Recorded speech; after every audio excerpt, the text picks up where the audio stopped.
When Bart found a very weak-looking white monkey in the forest, his first instinct was to bring it to a local vet to help it out. But he would soon realize that this was a big mistake. He was not dealing with a monkey at all and should have just left it right where he found it. But it was too late for that now. The reaction from the vet had made Bart even more sure about his suspicions. He had not rescued a monkey from the forest. This was something very different. And he was about to get the confirmation he was looking for. The vet came back out of the office, but he did not have the little white creature with him. He looked concerned when he put a hand on Bart's shoulder and told him, "I know it's not your fault, but you made a big mistake." Bart's jaw dropped as the vet started explaining himself. All he had wanted to do was help this poor animal, but he should have just left it alone. But what kind of animal did Bart rescue from the forest? And why would it have been better if he had just left it there alone? But before we start our story, smash the like button, make sure to subscribe and hit the notifications bell so you won't miss any new stories. Bart has been an animal lover for as long as he can remember. Today wouldn't be the first time he was on a rescue mission for an animal in need. He was pretty skilled at helping animals. He could identify basic problems and knew a few vets in the city. This also meant he felt pretty confident in his skills at identifying animals, but this time would be different. While on one of Bart's walks through the woods outside of the city, he was sure he heard an animal crying for help. He paused in the woods waiting to hear it again. It was only a few seconds until he heard the cry again. It was faint, but it was there, and most of all, it sounded like a puppy. But how did a puppy get way out here? Bart was determined to find the lost puppy. He thought he'd lost the puppy at one point when the crying stopped. Frightened he'd gone too far, Bart took a few steps back until he once again heard the soft crying. It was then that he spotted the little thing. There was a small bed of moss, and laying on top of it was a little white monkey, so young that its eyes hadn't fully opened yet. Bart spent a few minutes looking over the little creature, trying to see if it had any wounds of any kind. The little moss bed that held the supposed monkey was strange and looked odd to Bart. This wasn't something very likely to be found in nature. Bart had a lot of questions and no answers, but he knew one thing had to be done. Making a makeshift carrier for the tiny animal out of the cover of his travel bag, he carefully put the puppy inside it. He still had a lot of walking left to go before he'd reach his car, but at least for now, the little thing would be safe and protected from any nasty animals around. It'd have to be some kind of monkey for it to have a face like that. He couldn't think of any other explanation. It wasn't until further on his walk that Bart had another idea. Maybe the animal wasn't native to this forest or area.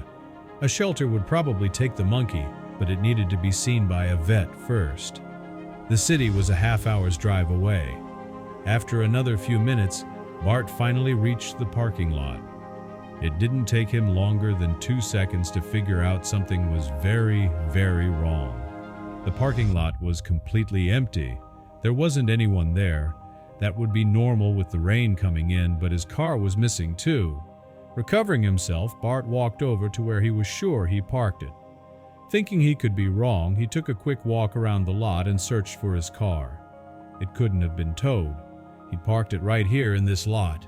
That was perfectly legal. He went back to the first spot and found a single clue. Bending down to the pavement, Bart found a lot of broken glass, small fragments that he had missed earlier. It was evident now that someone had broken into his car and stolen it. They'd had both the time and opportunity. How was he supposed to get back to the city now and with rain rolling in? The park where he'd been walking wasn't well known and was off of a fairly quiet road. Lucky for him, Bart still has his phone and some battery. He decided to call the police first to report his car being stolen. The baby animal in his pack was important, but right now, his car took priority. Bart told the police what kind of car he had, the make, the model, where it had been, the license plate, and anything else he thought was important. The police told him they'd keep an eye out for it, but that was all they could do for now. He thanked them and hung up. That was done, but he was still stranded. He thought about getting to his apartment in the city, but the little creature in his pack still needed attention. He needed to get to the vet's first and then go home. Unfortunately, the vet's office was in the city, still a half hour away, and now he didn't even have a car. Bart checked the Uber app first. No one was willing to drive that far out of the city to come and pick him up. Bart was willing to pay the price for a ride, but no one was interested. Bart tried a taxi service next. He explained his situation, but they told him no too. They were worried it was a scam to rob them and their drivers. This didn't stop Bart yet. In a city that big, there were several taxi companies, but he lost hope as service after service turned him down. Bart was furious after the sixth company refused him. He was desperate, and it was starting to sprinkle rain now. He didn't want to stay in the cold. It was time for something drastic. He was going to hitchhike. While there weren't many cars that came down this road, one would have to come eventually. It was just a matter of time. Thankfully for him, he only had to wait about 10 minutes before a car came turning around the bend. Bart thanked his lucky stars and went to work. Bart flagged down the car, and once he had their attention, put out his thumb, showing he needed a ride. A middle-aged woman rolled down the window of her car. Bart explained what had happened to him, that his car had been stolen and he needed a ride into the city. As luck would have it, she was indeed heading to the city as well and had no problem picking up Bart to go with her.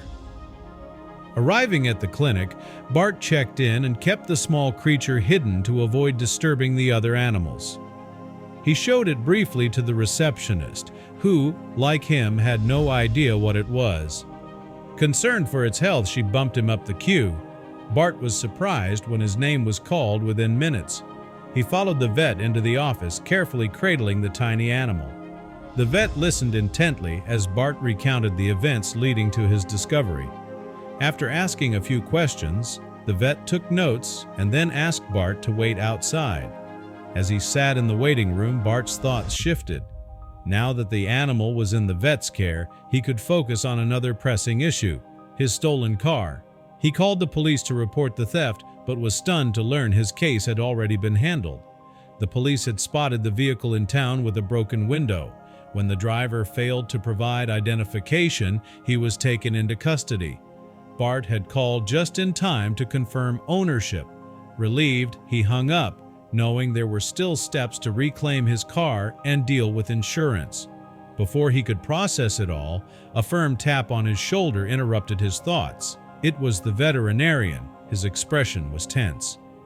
"I know it's not your fault, but you made a big mistake bringing this animal here," he said gravely. The vet explained that the creature was in critical condition due to an advanced illness, but that wasn't the worst part. It carried an extremely contagious virus dangerous to smaller mammals. Raccoons, rabbits, guinea pigs, and hamsters were all at risk. Then came the revelation. This was no monkey. Bart's eyes widened as the vet revealed the animal's true identity. The vet, who had been studying the virus for weeks, explained its severity. Though humans were immune, any exposure could endanger other animals.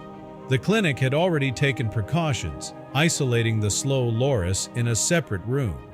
A few hours later, all the tests were completed. The vet stepped out and announced that all the animals had tested negative. Even better, they would treat the infected slow loris. In hindsight, he realized he should have left the slow loris in the forest, but at the time, abandoning a helpless baby animal had felt wrong. Even now, he was glad he had tried to save it. He felt a deep connection with the slow loris and stayed in touch with the vet, eager for updates. A few weeks later, he received an urgent call. It was the veterinarian. "Come to the clinic right away," the vet said. Bart, though at work, felt a strong pull to go. He grabbed his bag and drove straight to the clinic, a strange sense of unease building within him. At the vet's office, he was asked to wait. He felt restless, sweating as he anxiously awaited the news. Finally, the vet appeared and led him into the room. "Have you picked a name?" the vet asked. Bart was confused. A name? Why would he need to name the slow loris? After a brief silence, he responded, "Monkey." Moments later, the assistant walked in with the slow loris. The vet smiled and explained that the animal had fully recovered. However, due to its weakened state, it could never survive in the wild. Then came the question, "Would you like to take him home?" Bart hesitated. He had never cared for an animal before. But looking at Monkey, he knew his answer. Yes. Overjoyed, Bart brought Monkey home. The two quickly bonded, playing together every day. Monkey grew stronger, and Bart decided to take him outside. But then, disaster struck. Monkey climbed up a tree and disappeared. Bart waited for hours, calling out, but Monkey was gone. Had he returned to the wild? Was he safe? Heartbroken, Bart finally went home. The next day, he returned to the same spot, hoping for a sign. Hours passed with no luck, and just as he was about to leave, something incredible happened. Out of nowhere, Monkey leaped onto Bart's shoulder, cuddling up to him. Relieved, Bart took Monkey home but couldn't shake a lingering thought. Did Monkey truly want to stay?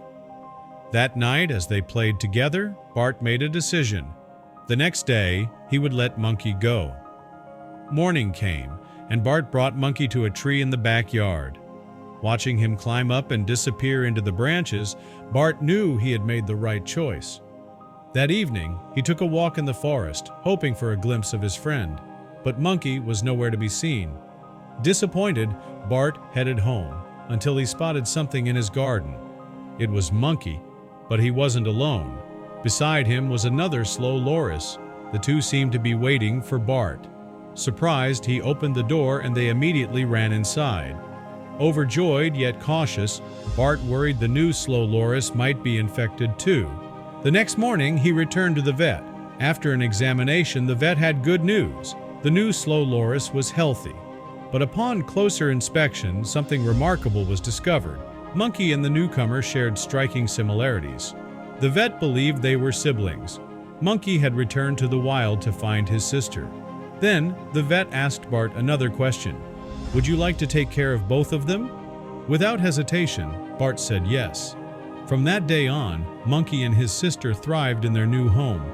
Bart had not only saved one slow loris, but had gained two loyal friends.